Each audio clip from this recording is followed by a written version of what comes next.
Hey everyone, Christopher here.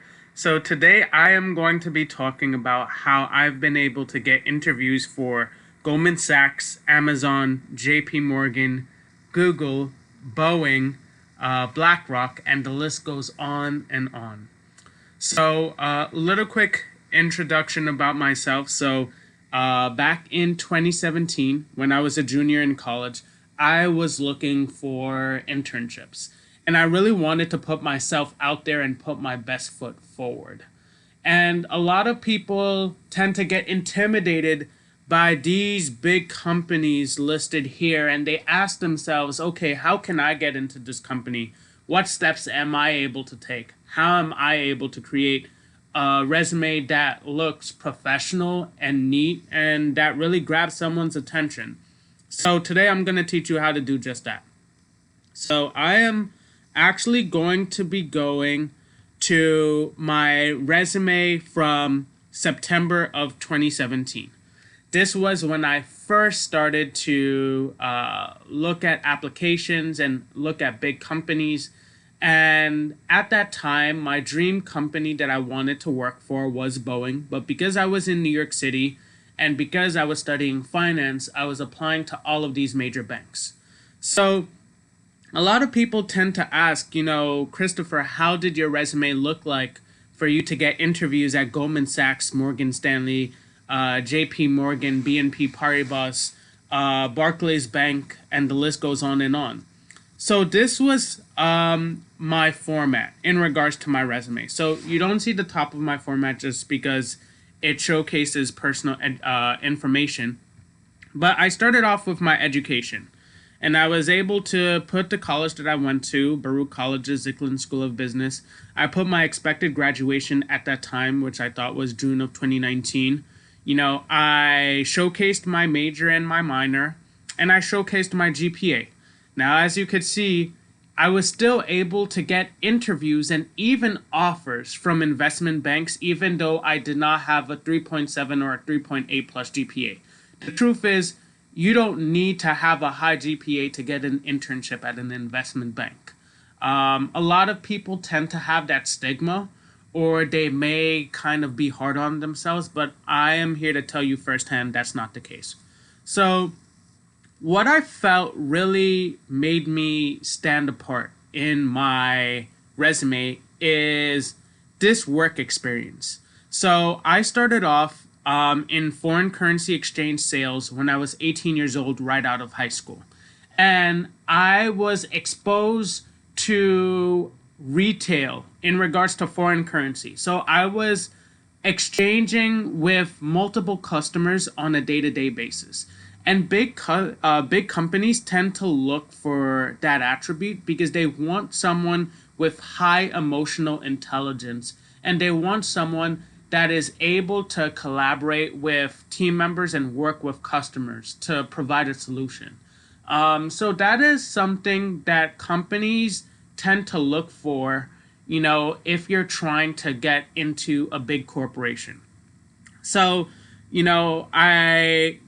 for just to save time on the video, you're able to pause and look at my bullet points accordingly, in which I kind of talk about them itself. But as you could see, the rest of my experiences were nothing too significant. In high school, I was a computer data organizer. I arranged files, on Microsoft Word and Microsoft Excel.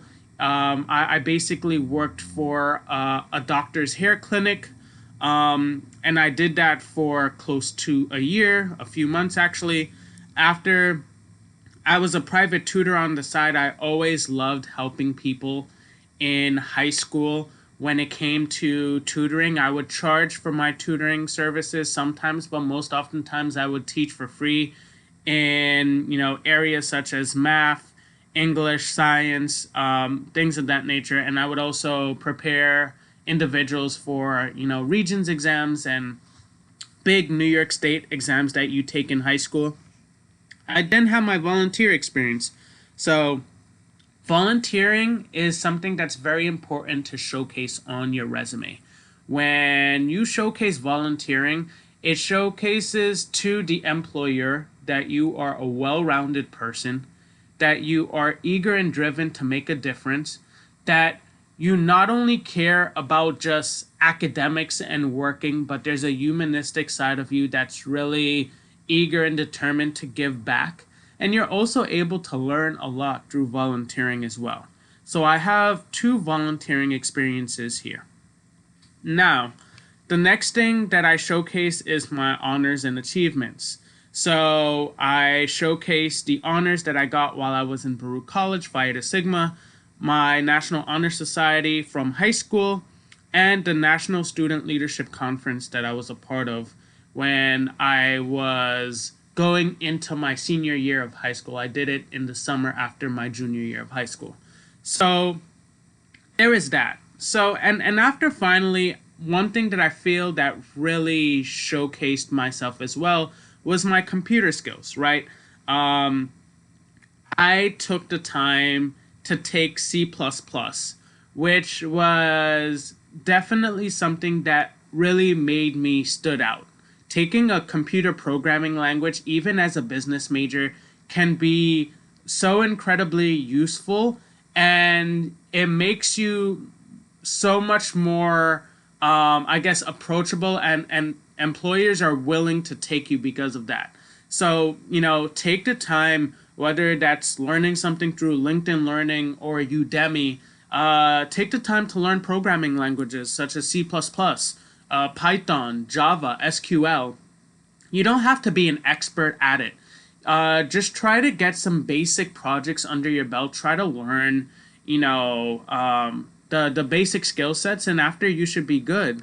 And C++, believe it or not, was one of the hardest classes that I've taken throughout my college journey, and it was also so rewarding as well.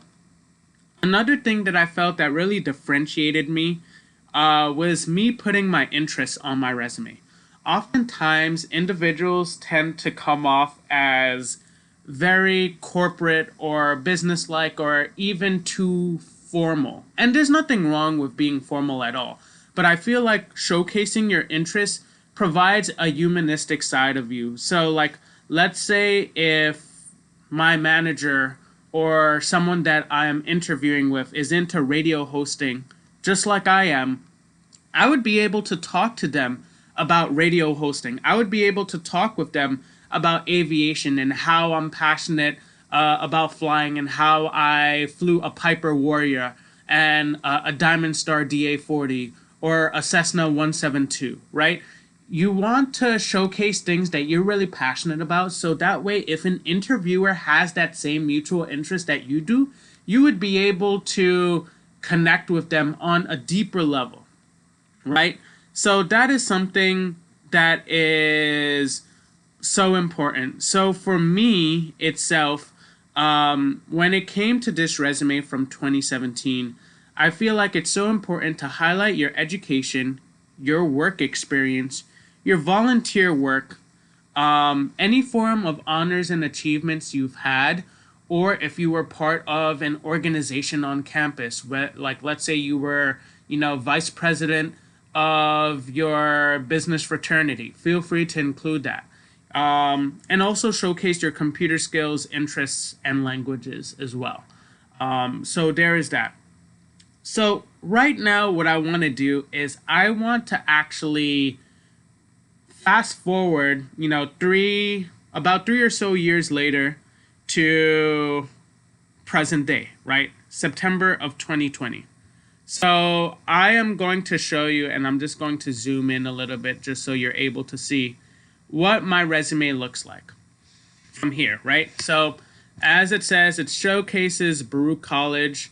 I graduated in June of 2020. It showcased my BBA, my major of finance, and I actually took upon a dual minor in mathematics and corporate communications.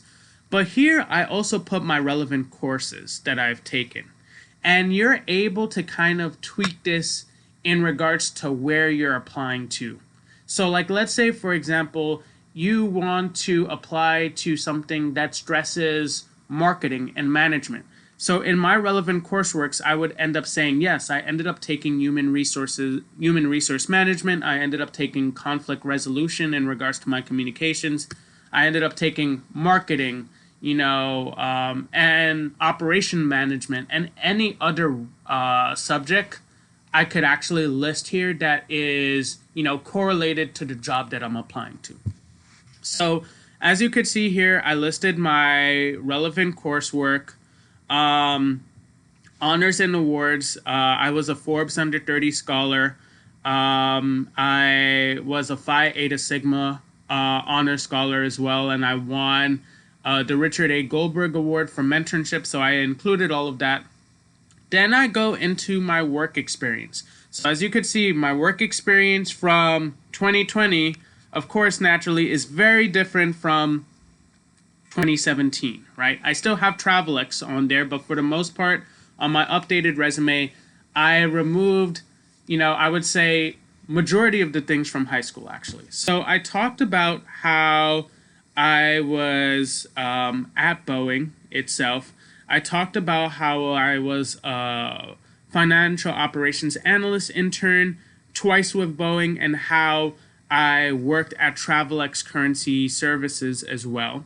So please feel free to look at the way I word my bullet points, look at the way I showcase myself. And after that, once again, I go into my volunteer experience itself. I talk about my passion for mentorship and how I mentored, a certain amount of people through LinkedIn, at my school and outside of my school as well. I talk about, my computer skills, interests, and languages, which is on the same resume that you saw as well. But now you may ask, okay, Christopher, what is different between the 2017 resume and this current resume? So that's an excellent question. I would have to say the main difference is I made sure to quantify my bullet points. And that's so important, especially if you are, working in business, finance in general, of course, and sales. So what do I mean by that? So let's say, like, for example, we'll do a little bit of compare and contrast when it came to TravelX, right? So here I say manage daily operational procedures, including location openings and closings, inventory management and cash control, and store appearance, right? That's a great bullet point. But now, if I were to go to these bullet points, you see I'm more specific when it comes to my numbers. When it comes to showcasing, how I actually created an impact. So as you could see here, worked to meet local and regional sales targets and exceeded goals by 120% to 176% monthly. Right away, that showcases that, number one, I'm a go-getter. Number two, I am continuously determined to exceed, my sales targets in regards to my revenue, right? I am trying to make the company more money, and I'm trying to upsell. So the next thing I say, ranked in the top 5% of sales consultants and one employee of the month. So that just showcases that, number one, I deliver results. I am determined. I'm eager to make a difference at the company, and I'm eager to work hard itself. Another is this. Exceeded monthly target for 11 consecutive months and generated an extra $25,000 in revenue monthly. That showcases, that in of itself showcases specifics, because one can easily say, yes, on their bullet point, they could say, exceeded monthly targets throughout my time as a sales consultant, right? That's a great bullet point, but it's a little bit too general. You want to become specific, right? So if you worked at Rite Aid or CVS and you said assisted customers when it came to transactions, troubleshooting, and when it came to finding, products in the store.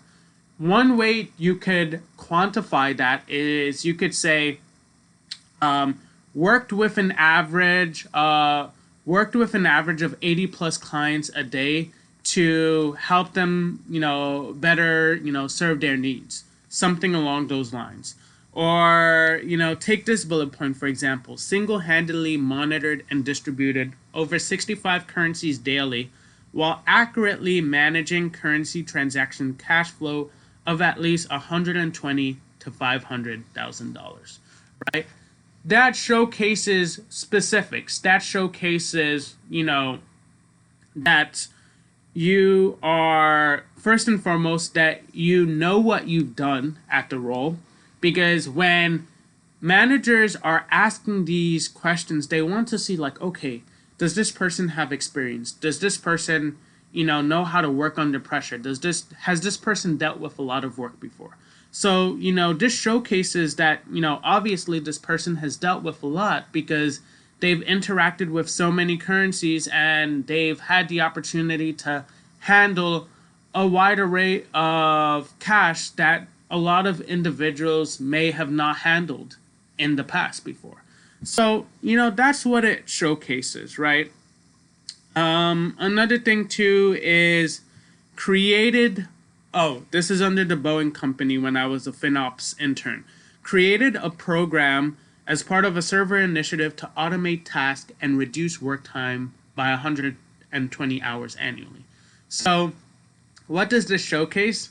This showcases that I am helping the company by helping them save time, which translates to helping them save money, right?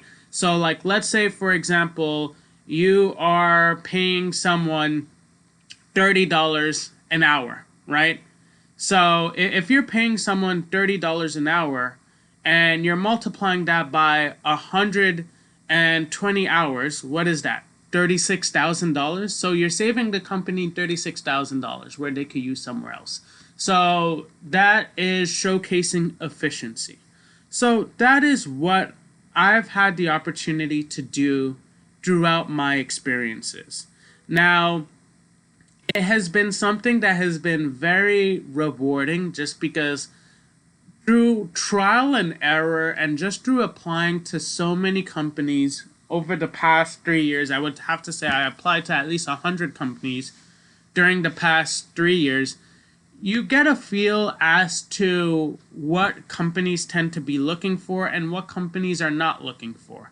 And also another thing too, one thing that could guarantee success is if you look at a job description, if you look at what a company is looking for, and after take the time to mirror that itself on your resume, include those keywords, include those, percentages, include those, specific experiences that a company is looking for if you have experience in that. That could get you one step closer to getting your dream interview itself. So think about your resume as a presentation of yourself without an employer or a recruiter talking to you or seeing who you are. It's very important, with me, for example, I have custom margins. So you're able to kind of see right now, I have 0.19 at the very, very bottom, so I'm able to include as much things as possible. And, it's something that works for me, right? So I hope this could be inspirational for you too. I hope this can help you in any way. And with that being said, be well and take care.